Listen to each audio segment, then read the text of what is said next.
the abductions, the dumping of bodies, multiple bodies in quarry, and the fact that up to today, Kenyans do not know how many more bodies are lying in that quarry.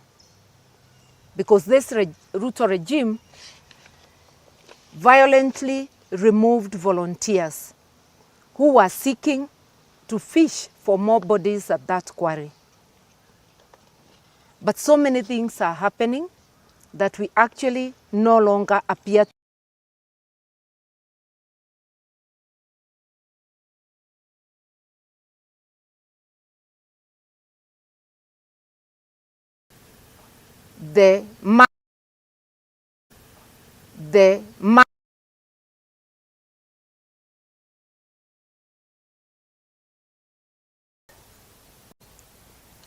We begin by a salute to all Kenyans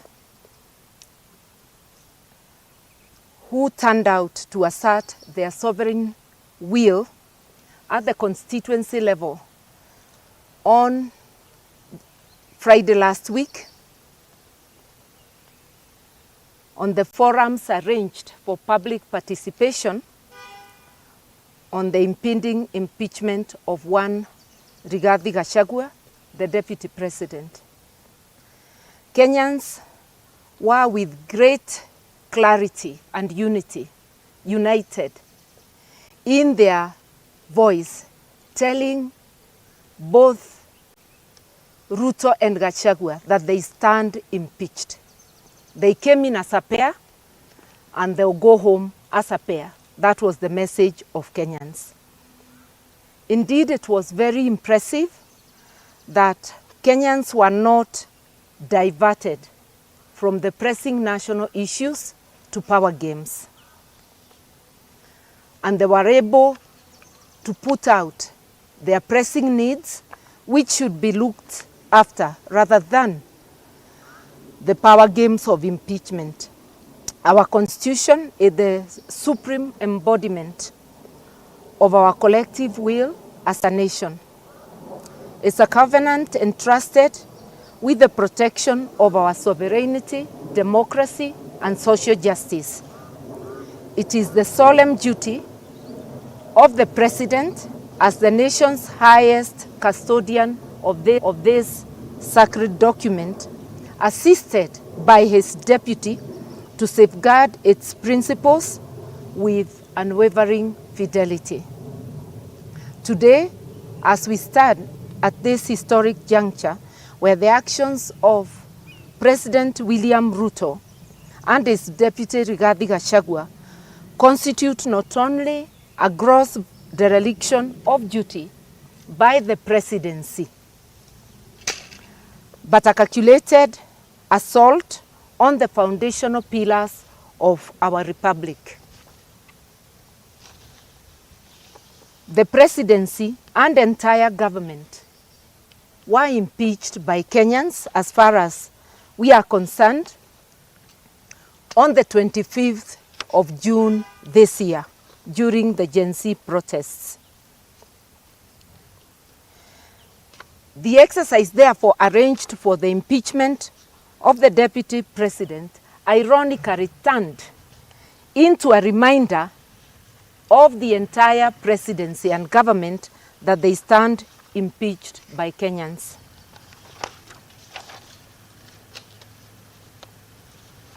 And I've already said that if they hoped to divert attention from the critical issues of the day, they were not able to do that. They failed miserably. And lest we forget, we want to remind Kenyans of the Kenyans do not know how many more bodies are lying in that quarry. Because this Ruto regime in that quarry. Because this Ruto regime violently removed volunteers who were seeking to fish for more bodies at that quarry. But so many things are happening that we actually no longer appear to be as outraged as we should be. We must demand that that quarry be drained for Kenyans to know whether there are more bodies lying there, and for answers to be given as to who is murdering and dismembering Kenyans. The Ruto regime had hoped to divert Kenyans from the economic sabotage that is going on. The shaded deal of mortgaging Kenyan's premier gateway, the Jomo Kenyatta International Airport, to the Adani Group, which is scandal-ridden and against whom questions of malpractices are being raised in many parts of the world.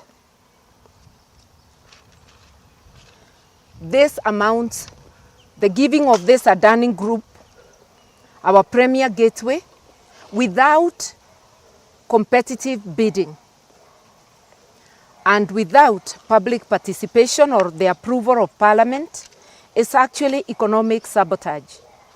Jobs stand to be lost, not only at the airport, but also jobs relating to the export of horticultural products.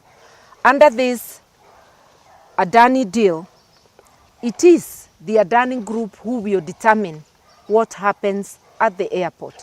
It means our many farmers, horticultural farmers, and those employed along that chain will be subjected to higher prices, because the Adani Group have not come as charity workers. They are coming to make money. It means the future of so many has been put in jeopardy, and that is why we call this economic sabotage. The same Adani Group is being given concession over power distribution. Again, this is economic sabotage. We are already suffering very high prices of power. We are subjected to that by KPLC. Now with the Adani Group, we cannot hope that things will be better. They can only be worse.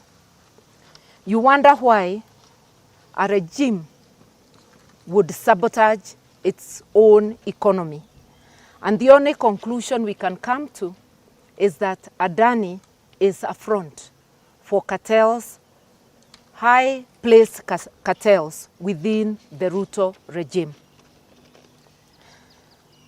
We have also seen economic sabotage through the deliberate mismanagement of our mineral and marine wealth. Our mineral resources in Kwale, in Taita Taveta, in Busia, in Migori, in Kitui, and many other parts of the Republic, concessions are being given with total opaqueness to foreigners and with deliberate harm being occasioned to the host communities where these minerals are. This cannot be happening unless Adani is but a mere front of cartels within the Ruto regime. And I want to remind us that during the campaigns, Ruto and his supporters were telling people that they are coming to dismantle cartels. It appears they were talking of themselves coming in to remove, if at all there were cartels, and to perfect the art of capturing the state and putting it in the hands of cartels.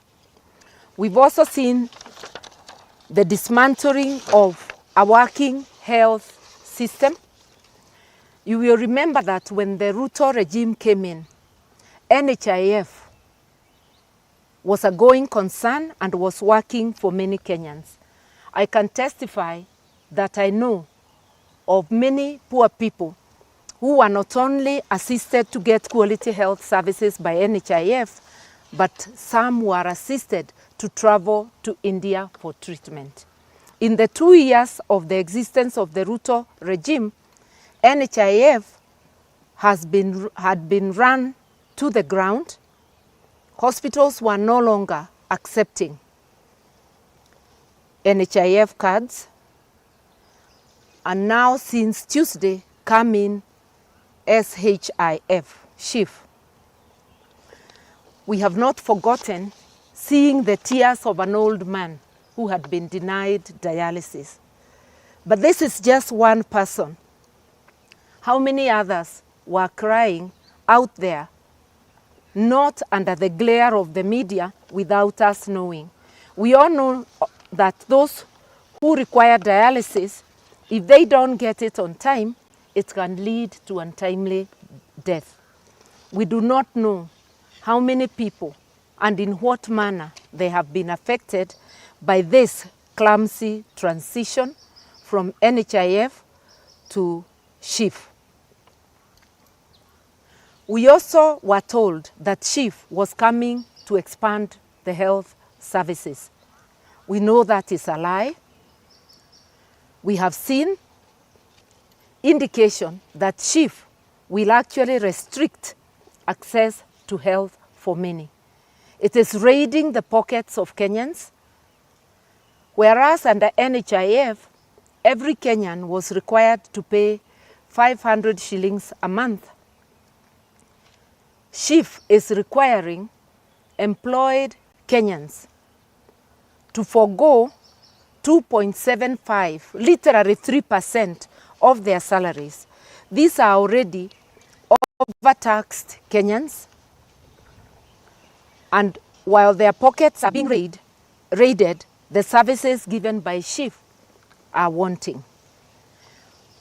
There is information that for dental services, families will only access approximately 2,000. There is information that for maternity, mothers will only get payment of up to 10,000. Under Linda Mama, in public hospitals, women were accessing maternity services without paying. How many will be forced to deliver away from hospitals? This is a violation of the Constitution, in particular Article 43, which provides that the government of the day will ensure that Kenyans have access to quality health services. We should be transitioning, destroy Kenyans' food sovereignty. You are aware of several agricultural bills that have come up that are criminalizing agricultural activities by Kenyans. It is like the Ruto regime is determined to wipe away completely indigenous farming and instead put it in the hands of conglomerates. We know they began by bringing in GMOs. When the issue of agriculture is in the hands of conglomerates, poor people will not access seeds, which will be out of their range.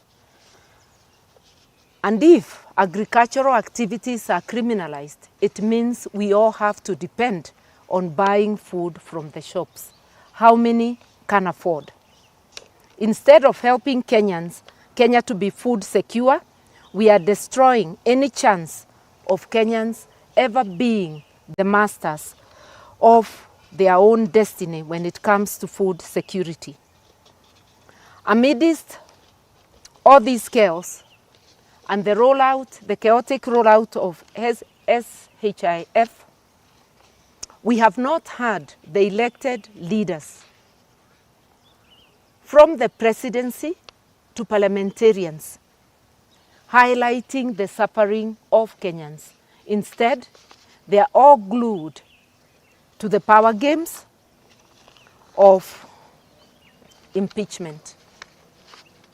Kenyans are not diverted. The Kenyans' attention is not diverted to the issues of the day, And that's why participants in Elgeyo Marakwet were asking whether the impeachment of Gachagua will build the stadiums they were promised, whether it will bring the building of the roads that they have been promised and have not so far been built. In other words, Kenyans want their issues attended to, not sideshows.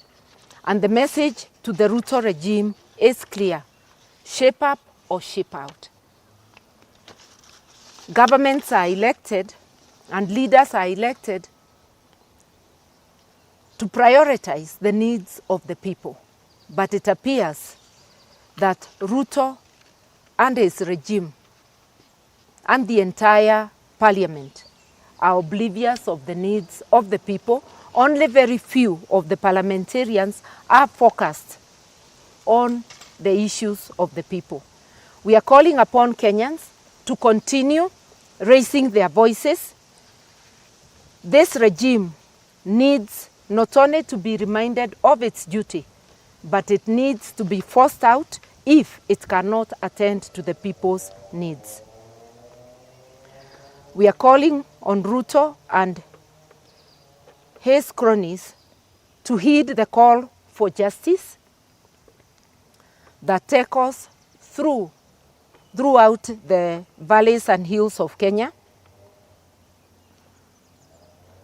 and to know that Kenyans have not forgotten that they are being denied their rights, that there is economic sabotage, and that life is being made unbearable.